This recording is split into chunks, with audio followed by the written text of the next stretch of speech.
नमस्कार दोस्तों। आज मैं बात कर रहा हूँ भारत और चीन की सीमा के बीच लगातार हो रही तनातनी पर। जैसा कि आपको पता ही है कि भारत और चीन की सीमा पर भारतीय सैनिक और चीन के सैनिक आमने सामने हैं।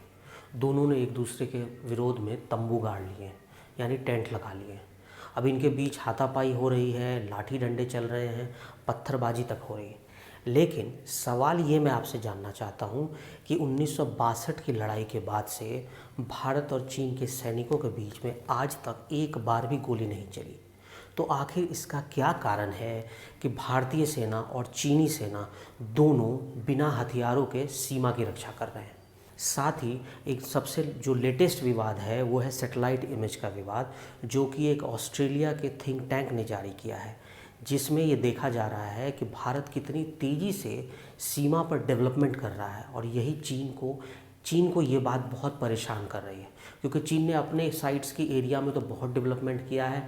उन्होंने एयर स्ट्रिप बना लिए हैं, सड़कें बना ली है, लेकिन भारत इसके मामले में पीछे रह गया था। लेकिन पिछले 5 सालों में मोदी सरकार के आने के बाद वहाँ बॉर्डर रोड ऑर्गेनाइजेशन ने बहुत बड़ा काम किया है। तो इन दोनों खबरों के बारे में मैं आपको विस्तार से बताऊंगा, लेकिन आपसे रिक्वेस्ट है कि आप हमारा चैनल ज़रूर सब्सक्राइब करें। सबसे पहले बात मैं करता हूँ उस सैटेलाइट इमेज की जिसे ऑस्ट्रेलिया के think tank Australian policy strategic institute ने जारी किया है। और ये गलवान नदी के किनारे चीन ने एक बड़ा अपना बेस कैंप बनाया, जिसमें 80 से ज़्यादा टेंट है। इसके विरोध में भारत ने वहाँ 60 टेंट बना दिए। और ये जो रोड है ये है डीबीओ रोड, जिसे हम दौलत बेग ओल्डी रोड कहते हैं, जो भारत ने बनवाया है। इसे लेकर चीन को आपत्ति है। ठीक इसके बगल में है पैंगयोंग लेक। अब पैंगयोंग लेक जो है 140 किलोमीटर लंबा है, जिसका 2/3 हिस्सा चीन में है और 1/3 हिस्सा भारत में है। इसके पास में ही फिंगर एरिया कहा जाता है, जो कि 8 पहाड़ियाँ हैं। अब इन 8 पहाड़ियों में चीन का कहना है कि पहाड़ी नंबर 2 से उनकी सीमाएं शुरू हो जाती हैं। भारत का कहना है कि पहाड़ी नंबर 8 के बाद उनकी सीमाएं शुरू होती हैं। तो दोनों के बीच ये तकरार होती है। और अक्सर जब दोनों की सेनाएं गश्त लगा रही होती हैं, तो जब ये आमने सामने होती हैं, तो इस तरह से इनके बीच में हाथापाई और झगड़े की नौबत आती है। ये मई से सितंबर के बीच में ही अक्सर होता है, क्योंकि मई से सितंबर के बीच का मौसम लद्दाख के आसपास काफ़ी अच्छा होता है। उसके बाद बर्फ़ से पूरी वैली में बर्फ़ गिरी होती है, तो उस समय आना मुमकिन नहीं होता। इसलिए मई से सितंबर के बीच में अक्सर ये होता है।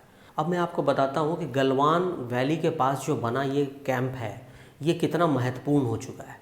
चूँकि भारत की BRO बॉर्डर रोड ऑर्गेनाइजेशन जो है बहुत तेज़ी से डेवलपमेंट कर रही है। भारत ने इस एरिया में बहुत तेज़ी से कंस्ट्रक्शन का काम किया है। बॉर्डर रोड ऑर्गेनाइजेशन ने सियोक से लेकर दौलत बेग ओल्डी तक सड़क बना दी है, वहाँ एयर स्ट्रिप भी हमने बना दिया है। तो इस तरह से जो भारत की सड़कें बन रही हैं वो तेज़ी से इस एरिया में पहुंच रही हैं।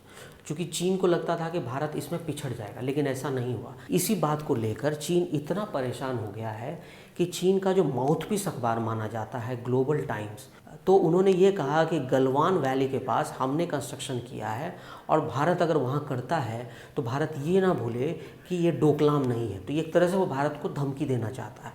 आपको पता होगा कि 2017 में डोकलाम में 72 दिन का स्टैंड ऑफ हुआ था, यानी 72 दिन तक डोकलाम में भारत और चीन की सेनाएं आपस आमने सामने थी। उस समय आपको ये तस्वीर भी याद होगी, ये पत्थर चले थे, दोनों के बीच में मारपीट हुई थी। चीन के सैनिक जब भी गश्त करते हैं तो वो जानकर भारतीय सीमा में घुस जाते हैं और वहाँ पे स्प्रे कर पत्थरों पर लिख देते हैं कि ये उनकी सीमा है। वो दिखाना चाहते हैं और ये इस तरह से वो ज़मीन हड़पना चाहते हैं, क्योंकि भारत और चीन के बीच में दुनिया की सबसे बड़ी अनसुलझी सीमा है, जो कि 3488 किलोमीटर लंबी है। अब इसे हम लाइन ऑफ एक्चुअल कंट्रोल कहते हैं। अब ये विवाद एक बार फिर से गहराया है कि क्योंकि चीन की सेनाओं ने हिमाकत की, उन्होंने गलती की भारतीय सेनाओं से पंगा लेने की, तो उन्हें इसका तो करारा जवाब मिल रहा है।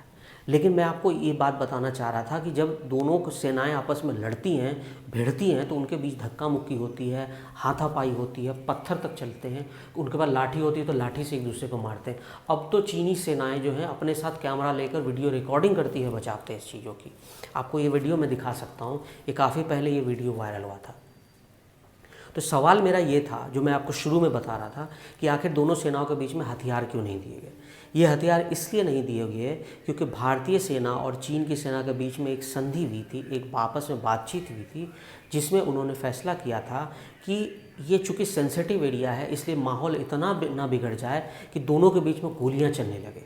इसलिए यहाँ की सेनाओं को हथियार नहीं दिए गए। और जब भी यहाँ के बीच में विवाद होता है तो विवाद सैनिक स्तर पर नहीं बल्कि फ्लैग मीटिंग होती है, और उसमें ब्रिगेडियर के स्तर के जो अधिकारी होते हैं वो ही भाग लेते हैं। और इसलिए यहाँ जो भी विवाद होता है वो ज़्यादा लंबा नहीं चलता, वो कुछ ही दिन में ख़त्म हो जाता है। लेकिन आपको मैं बता दूँ कि लद्दाख में जिस तरह से तेज़ी से लद्दाख के एरिया में भारत का डेवलपमेंट हो रहा है वो काबिल तारीफ़ है। क्योंकि आप जब तिब्बत के प्लेटू में नज़र डालेंगे, जो तिब्बत का एरिया जिसे चीन ने 1962 में हड़प लिया था, तो तिब्बत का एरिया जो है एक तरफ पूरा प्लेन है जो चीन की तरफ है, चीन ने वहाँ तक रेलवे लाइन बिछा दी है। लेकिन भारत का जो टेरेन है, जो पथरीला, जो भारत से जाने का उधर रास्ता है वो बहुत पथरीला है, वो बहुत मुश्किल है। तो इसलिए अगर चीन चाहे तो वहाँ अपनी सेनाएं ला सकता है, जो भारत के लिए बहुत बड़ा खतरा हो सकती है।